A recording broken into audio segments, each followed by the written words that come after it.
Le funambule littéraire. Authenticité contre offense.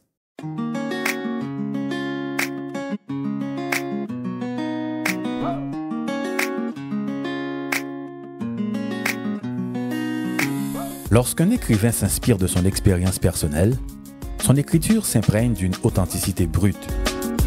En tant que lecteur, nous sommes connectés à la vulnérabilité et à la vérité qu'il véhicule. Cependant, cette honnêteté peut être une arme à double tranchant. Les relations sont complexes et la satire politique prospère en dénonçant l'hypocrisie.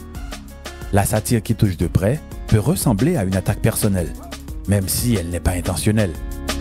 C'est ici que s'installe l'angoisse existentielle. L'honnêteté est un fardeau.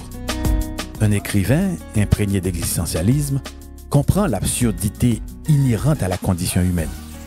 Il met à nu les contradictions et les folies qu'il observe dans les relations humaines et la politique. Mais cette honnêteté peut être interprétée à tort comme du cynisme ou de la négativité. Le public peut se sentir exposé ou jugé, ce qui conduit à une attitude défensive et à un rejet. À chaque coup de plume, les auteurs marchent sur la corde raide de l'empathie. La satire politique nécessite de l'empathie. Il doit comprendre les défauts humains dont il se moque pour utiliser efficacement l'humour comme un scalpel. Cependant, s'appuyer sur ses propres expériences relationnelles peut brouiller la frontière entre l'empathie et l'amertume.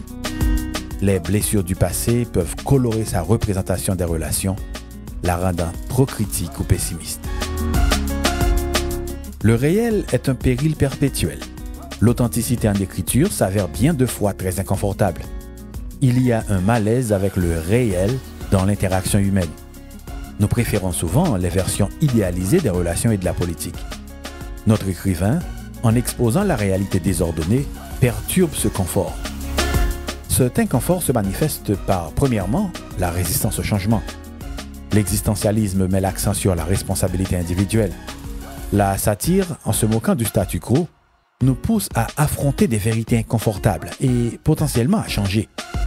Cependant, les relations et la politique fonctionnent souvent sur la base de dynamiques établies.